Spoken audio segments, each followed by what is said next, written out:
नमस्कार, स्वागत है आप सभी का हमारे यूट्यूब चैनल गेट 90 में। तो आज की इस वीडियो में हम जो 6 तारीख को अभी 6 मार्च 2023 को क्लास 12th का फिजिक्स का एग्ज़ाम हुआ था उसका ऑब्जेक्टिव का सॉल्यूशन देखने वाले हैं। तो इसलिए वीडियो को पूरा देखिएगा ताकि आपको अभी अपना रिजल्ट पता चल जाए कि आपके ऑब्जेक्टिव में से कितने नंबर सही हुए हैं। तो चलिए स्टार्ट करते हैं। सबसे पहले हम देख लेते हैं पहले क्वेश्चन का पहला नंबर। तो आप लोग इससे क्वेश्चन देख देख करके अपने आंसर मैच करिएगा, क्योंकि अलग अलग पेपर्स के अलग अलग सेट हैं जो, तो उनमें क्वेश्चन नंबर या फिर ऑप्शंस आगे पीछे हो सकते हैं।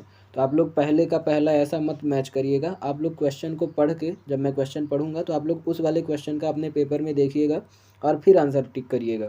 तो देखिए, पहला क्वेश्चन है, किस उपकरण का उपयोग दिष्टकारी के रूप में किया जाता है? तो इसका आंसर हो जाएगा संधि डायोड। दूसरा है, दूरदर्शी में नेत्रिका की फोकस दूरी अभिदृश्यक की फोकस दूरी से क्या होती है? तो ये कम होती है। अगला है, एक न्यूट्रॉन का द्रव्यमान कितना होता है? तो ये होता है 1.6 गुणे 10 की घात में -27 किलोग्राम। अगला है, धारा घनत्व का एसआई मात्रक क्या है? तो धारा घनत्व का एसआई मात्रक एम्पियर प्रति मीटर स्क्वायर होता है। अगला है, शुद्ध संधारित्र युक्त प्रत्यावर्ती परिपथ में प्रवाहित धारा एवं आरोपित वोल्टता के मध्य कलांतर कितना होता है?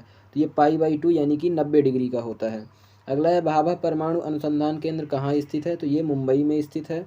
और जर्मेनियम अर्धचालक में वर्जित ऊर्जा अंतराल कितना होता है? तो ये 0.72 इलेक्ट्रॉन वोल्ट होता है। फिर आगे देखते हैं। अगला है क्वेश्चन नंबर 2, रिक्त स्थान। रिक्त स्थान में पहला क्वेश्चन है, चुंबकीय क्षेत्र कैसी राशि है? तो ये एक सदिश राशि है। ये एक सदिश राशि है। अगला है, संट के उपयोग से धारामापी की क्या कम हो जाती है? तो धारामापी की सुग्राहिता कम हो जाती है। दूसरे का आंसर हो जाएगा सुग्राहिता। मैं इसीलिए लिखे दे रहा हूँ, हो सकता है सुनने में थोड़ा सा कन्फ्यूजन हो जाए, तो इसलिए मैं लिख के बता रहा हूँ। सुग्राहिता हो जाएगा इसका। तीसरा है, आदर्श प्रेरकत्व का ओमीय प्रतिरोध कितना होता है? तो ये 0 होता है, 0। फिर अगला है, दिष्ट धारा की आवृत्ति कितनी होती है? तो दिष्ट धारा की आवृत्ति जो है वो 0 हर्ट्ज होती है, 0 हर्ट्ज। अगला है, सबसे अधिक आवृत्ति किस विद्युत चुंबकीय तरंग की होती है?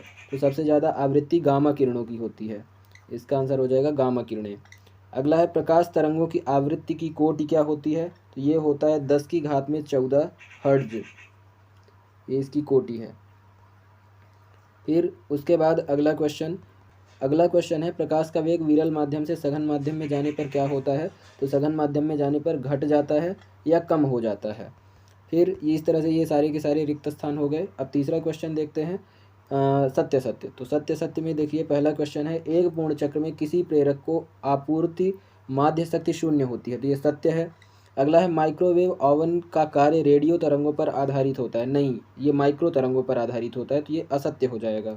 अगला है, अवरक्त तरंगों की खोज वैज्ञानिक रिटर ने की है। तो ये भी असत्य है, क्योंकि इसकी खोज हर्सल ने की थी। फिर नैज अर्धचालकों में मुक्त इलेक्ट्रॉनों की संख्या होलों की संख्या के बराबर होती है। तो ये बिल्कुल सत्य है। वोल्ट मीटर विभवमापी से अधिक श्रेष्ठ है। ये असत्य है, क्योंकि इसमें उल्टा लिखा हुआ है, विभवमापी वोल्ट मीटर से ज़्यादा श्रेष्ठ होता है। अगला है, डी ब्रॉगली तरंगे विद्युत चुंबकीय तरंगे हैं। ये भी असत्य है। और परमाणु एक धनात्मक कण है। ये भी असत्य है, क्योंकि परमाणु एक उदासीन कण होता है। हो गया।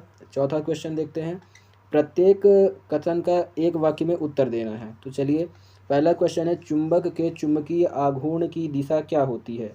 तो चुंबकीय आघूर्ण की जो दिशा है वो दक्षिणी ध्रुव से उत्तरी ध्रुव की ओर होती है, यानी कि साउथ पोल से नॉर्थ पोल की ओर होता है।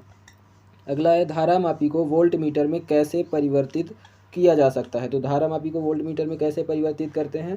तो धारामापी की कुंडली में श्रेणी क्रम में एक उच्च प्रतिरोध का तार लगाकर। इसका आंसर मैं फिर से बोल रहा हूँ, धारामापी की कुंडली के साथ श्रेणी क्रम में उच्च प्रतिरोध का तार लगाकर धारामापी को वोल्ट मीटर में परिवर्तित किया जा सकता है। अगला क्वेश्चन है, अनुगमन वेग पर ताप का क्या प्रभाव पड़ता है?